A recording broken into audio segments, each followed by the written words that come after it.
মুসা আলাইহিস সালামের পায়ের মধ্যে একবার একটা লাল পিঁপড়া কামড় দিছে। এই সাইজের যে লাল পিঁপড়া গুলো কামড় দিলে খুব আরাম লাগে না? কেমন লাগে? হ্যাঁ, খুব ব্যথা করে, প্রচন্ড ব্যথা করে। তো মুসা আলাইহিস সালামের মেজাজ কি নরম না গরম? খুব তাড়াতাড়ি রেগে যেতেন। এক এক নবীর এক এক অ্যাট্রিবিউটস ছিল।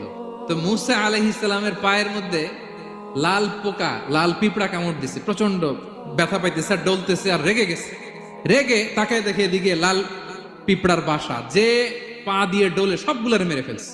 তো ঘটনাটা ছিল, মুসা আলাইহিস সালাম আল্লাহকে জিজ্ঞেস করছিলেন এই ঘটনাটা আল্লাহ কেন ঘটাইছে। আল্লাহকে জিজ্ঞেস করছিলেন, আল্লাহ আযাব যখন কোন এলাকায় পাঠান তখন তো শুধু জালিমরাই মরে না, ভালো লোকগুলাও তো মারা যায়।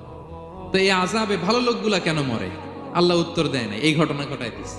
পিঁপড়া যখন কামড় দিছে রেগে সবগুলোর মেরে ফেলছে। আল্লাহ বলে, মুসা কামড় দিছিল কয়টা? কয় আল্লাহ একটা। তো ওগুলোর মারলা কেন? অ্যাকশনে যখন যায়, এত কিছু দেখে অ্যাকশন নেওয়া যায়